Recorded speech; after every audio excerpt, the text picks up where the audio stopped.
Bacaan dari kitab Yesaya. Beginilah firman Tuhan. Lihat, itu hamba-Ku yang Kupegang, orang pilihan-Ku yang kepadanya Aku berkenan. Aku telah menaruh Roh-Ku ke atasnya, supaya Ia menyatakan hukum kepada bangsa-bangsa. Ia tidak akan berteriak atau menyaringkan suaranya, atau memperdengarkan suaranya di jalan. Buluh yang patah terkulai tidak akan diputuskannya, dan sumbu yang pudar nyalanya tidak akan dipadamkannya. Tetapi dengan setia ia akan menyatakan hukum. Ia sendiri tidak akan menjadi pudar dan tidak akan patah terkulai, sampai ia menegakkan hukum di bumi. Segala pulau mengharapkan pengajarannya. Beginilah firman Allah, Tuhan yang menciptakan langit dan membentangkannya, yang menghamparkan bumi dengan segala yang tumbuh di atasnya, yang memberikan nafas kepada umat manusia yang menghuninya, dan nyawa kepada mereka yang hidup di atasnya. Aku, Tuhan, telah memanggil engkau untuk maksud penyelamatan. Aku telah memegang tanganmu.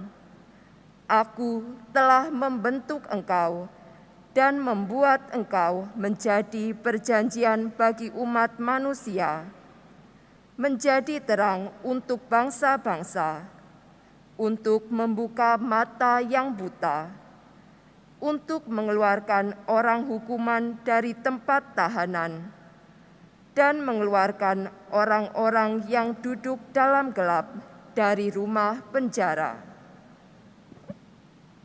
Demikianlah sabda Tuhan. Syukur kepada Allah. Tuhan adalah terang dan keselamatanku. Tuhan adalah terang dan keselamatanku. Tuhan adalah terang dan keselamatanku. Kepada siapakah aku harus takut? Tuhan adalah benteng hidupku. Terhadap siapakah aku harus gentar? Tuhan adalah terang dan keselamatanku. Ketika penjahat-penjahat menyerang untuk memangsa aku, maka lawan dan musuh itu sendirilah yang tergelincir dan jatuh. Tuhan adalah terang dan keselamatanku. Sekalipun tentara berkemah mengepung aku, tidak takutlah hatiku. Sekalipun pecah perang melawan aku, dalam hal ini pun aku tetap percaya. Tuhan adalah terang dan keselamatanku. Sungguh, aku percaya akan melihat kebaikan Tuhan di negeri orang-orang yang hidup. Nantikanlah Tuhan, kuatkanlah dan teguhkanlah hatimu. Ya, nantikanlah Tuhan. Tuhan adalah terang dan keselamatanku.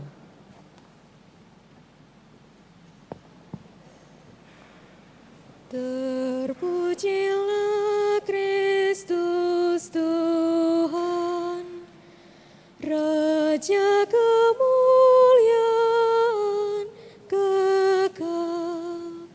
Terpujilah Kristus Tuhan, Raja kemuliaan kekal. Salam ya Raja kami, hanya Engkaulah yang mengasihani kesesatan-kesesatan kami. Terpujilah Kristus Tuhan, Raja kemuliaan kekal.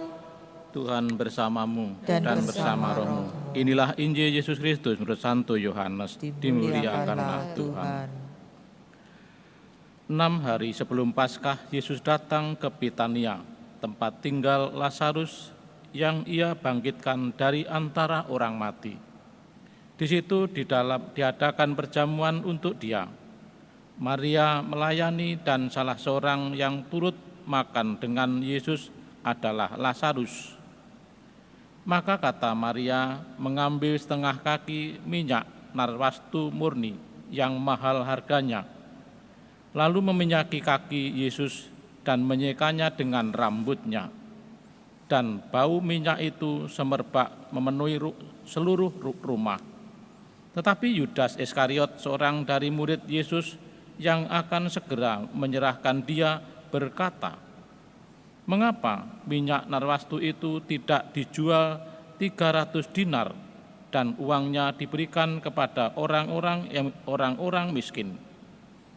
Hal itu dikatakannya bukan karena Ia memperhatikan nasib orang-orang miskin, melainkan karena Ia adalah seorang pencuri. Ia sering mengambil uang yang disimpan dalam kas yang dipegangnya.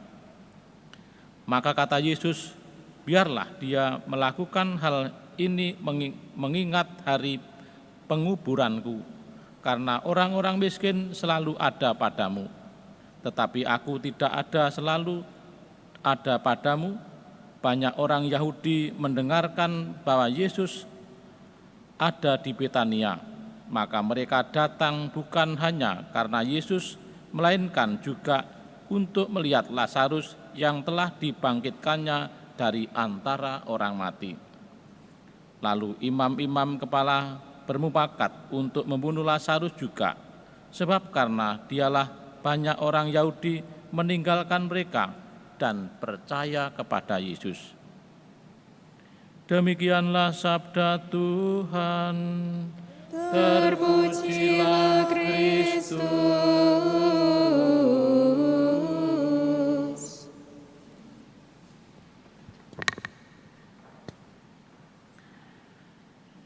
Bapak, Ibu, dan saudara-saudari yang terkasih, kalau ada orang beli minyak wangi seharga 5 juta misalnya, lalu minyaknya itu disemprotkan pada sepatu, lalu untuk nyemir sepatu, atau disemprotkan pada alas pembersih, maka kita akan berkomentar, orang ini sampel, orang ini tidak waras. Minyak yang harganya mahal hanya untuk nyemir sepatu. Biasanya kalau kita beli minyak wangi yang mahal, itu disemprotkan yang bisa kita nikmati di baju lengan atau mungkin di leher atau di mana, supaya bisa merasakan baunya dan orang lain yang dekat bisa ikut menikmati baunya. Inilah yang terjadi di hadapan Yesus, Maria dan Yudas. Yudas melihat, loh, Yesus kok diminyaki kakinya, ini aneh. Orang perempuan ini aneh, yang mahal harganya kok untuk menyeka kakinya, untuk meminyaki kakinya atau untuk mencuci kakinya, ini orang yang tidak sehat. Mungkin komentarnya Yudas Iskariot gitu. Maka ini pemborosan. Tapi bagi Maria, dia mengatakan, aku tidak layak meminyaki badannya Yesus karena aku ini orang berdosa. Saya tidak layak. Saya hanya layaknya bisa meminyaki kakinya Yesus saja. Karena saya ini orang yang betul-betul berdosa dan tidak layak untuk menjamah Yesus. Dalam kehidupan sehari-hari kita bisa terjadi demikian. Kita mungkin akan merasa bangga bisa mempersembahkan uang yang besar. Tapi Tuhan bukan meminta persembahan yang berharga, adalah persembahan tubuhmu yang kudus. Hidup yang kudus itulah yang berharga, bukan uang. Maka janda itu mempersembahkan 2 peser uang, itu dikatakan berharga karena itu untuk makan besok. Ada orang yang mempersembahkan uang besar-besar, ternyata hasil korupsi. Apakah itu layak? Hasil menekan orang lain, mungkin dia untuk rentenir, apakah itu layak? Maka hari ini kita diingatkan, marilah kita mempersembahkan hati kita setiap hari ke gereja. Itu sebetulnya inilah waktu yang berharga, yang seringkali masih kurang waktu kita persembahkan adalah persembahan yang berharga. Semoga dan kita juga mempersembahkan itu menurut apakah kita layak di hadapan Tuhan.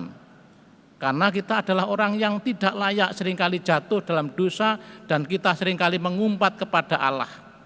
Maka disinilah di dalam kelayaan itu adalah pertama relasi kita makin dekat. Maka Yesus mengangkat, kamu adalah sahabatku. Itu supaya apa? Supaya kita layak di hadapan Tuhan. Karena di dalam pemazmur juga demikian dikatakan, Tuhan, aku di pelataranmu saya sangat mungkin kerasan, saya merasa enak, lebih nyaman di pelataran rumah Tuhan daripada saya di rumah sendiri dan sebagainya.